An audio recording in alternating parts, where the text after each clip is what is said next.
lagi ngapain sih? Ayo, mana rekomendasi makanan lazisnya nih? Udah tungguin foodies loh. Ih, malah mainan bambu sih kamu. Dadah. Bisa dipakai buat ronda juga nih foodies, tapi sekarang fungsinya bukan buat ronda, buat masak foodies tuh.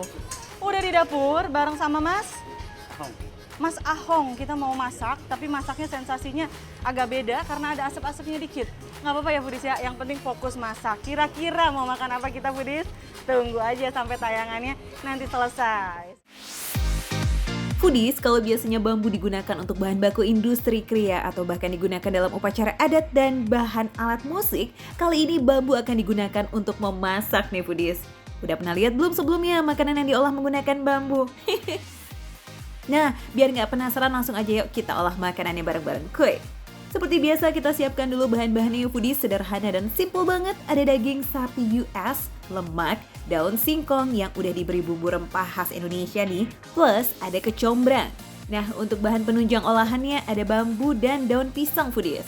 Nah, kira-kira sampai sini udah ketebak belum nih? Kita mau bikin apa sih? Oke lanjut ya foodies, kita racik aja nih. Masukkan irisan kecombrang ke dalam olahan daun singkong yang sudah dikasih banyak bumbu tuh. Ada kunyit, kemangi, kencur, dan juga jahe. Lemak dan dagingnya juga langsung aja masukin ke dalam olahan daun singkongnya foodies. Kemudian aduk-aduk sampai rata. Nah, supaya dagingnya juga terlumuri bumbu rempahnya, ya kan?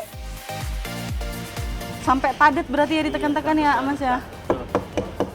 Oh, diketrok-ketrok biar turun ternyata. Dalam satu potong bambu ini ada 300 gram daging dan 200 gram lemak. Jadi totalnya ada 500 gram. Ini bisa dimakan sharing bareng sama keluarga atau teman-teman ya foodies. Soalnya idealnya nih, ini untuk 3 porsi alias buat 3 orang. Tapi kalau putih sih sendirian juga bisa ya kamu. Next, daging dan lainnya dimasukin ke dalam bambu. Terus tutup deh atas bambunya menggunakan daun pisang foodies. FYI nih, daun pisang dipilih supaya kadar air dalam bambunya tetap sama. Jadi bisa dibilang pemilihan tutup bambu ini gak bisa diganggu gugat. Yes, pakai daun pisang udah paling pas gitu foodies.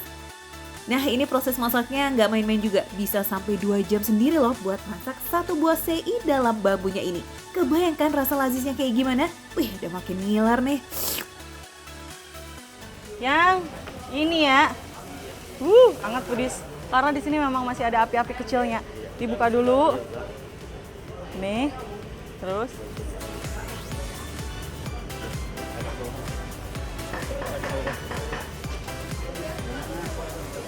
Oke. Yang matang warnanya udah berubah ya foodies ya. Tadi masih hijau seger banget, sekarang agak hijau-hijau tua.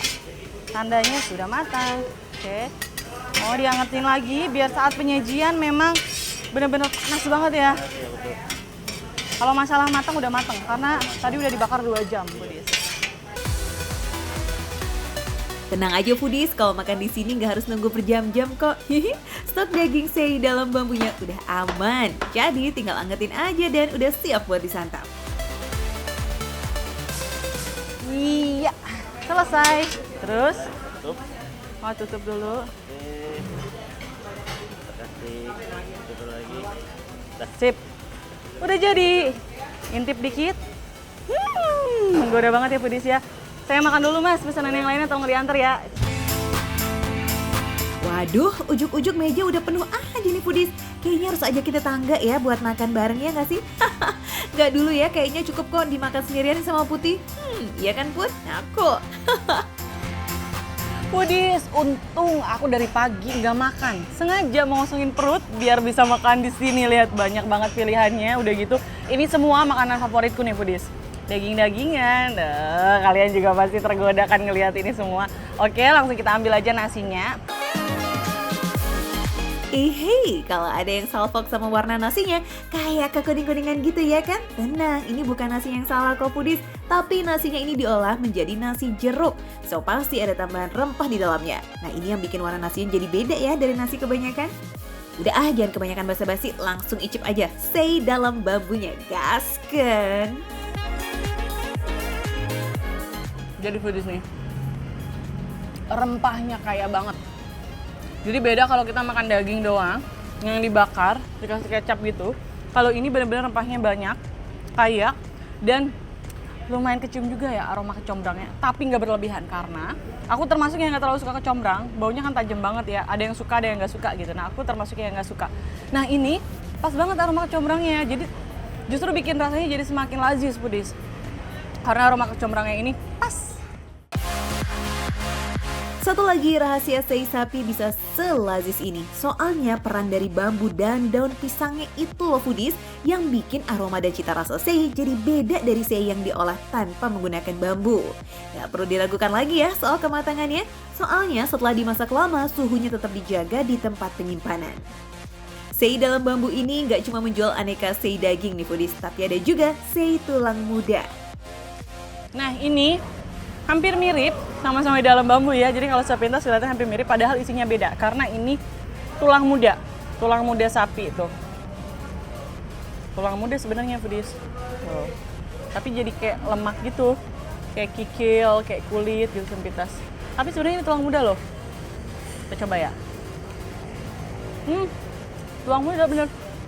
Gitu bener. Tulang muda ini aromanya juga berasa banget. Jadi beda.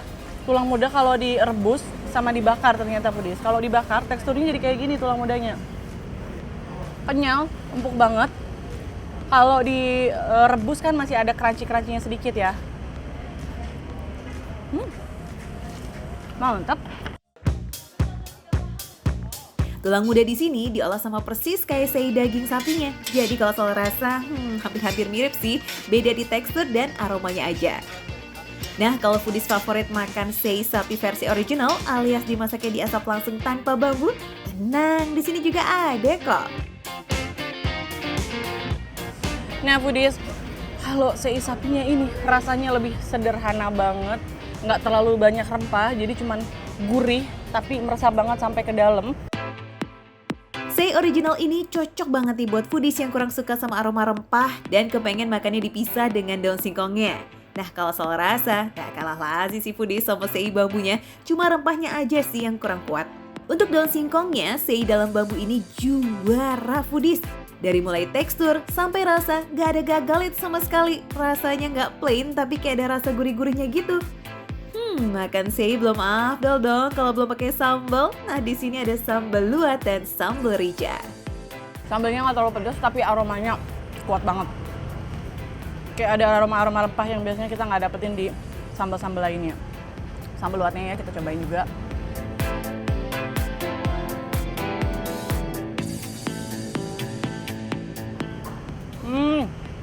Sambal luatnya ini aroma jeruknya lumayan kenceng, pedasnya juga nggak terlalu pedas banget. Jadi yang level pedasnya masih cetek, masih aman. Sei sapi nggak lengkap kalau nggak pakai kuah ya Foodies. Kuah kaldunya ini beneran nampol banget loh, bikin segar gitu loh. Kayaknya sampai sini beneran nggak ada yang gagal ya semua sajian nih Foodies. Lazis. Sekarang kita minum dulu. Minum apa makan ya? Soalnya kelapa. Tuh. Seger banget. Ini kalau kata orang-orang Sunda namanya lumeho. Jadi kelapanya itu masih basah-basah gitu tuh. Tuh enak banget Foodies. Foodies, kalau kesini wajib banget nih cobain dessertnya es kelapa. Bener-bener segar, bikin nyes gitu di tenggorokan. Apalagi setelah makan rempah dan sambalnya. Oh iya, jangan khawatir, di sini juga ada olahan sayuran yang udah dimodifikasi sedemikian menarik.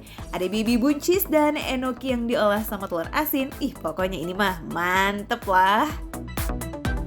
Nah Foodies, kalau kalian mau nyobain macem-macem sei yang super lazis ini, terus olahan baby buncis nih yang nggak kalah menarik, nah kalian bisa nyobain sei dalam bambu di kawasan Tebet. Makan receh, menu receh, tapi rasanya nggak recehan.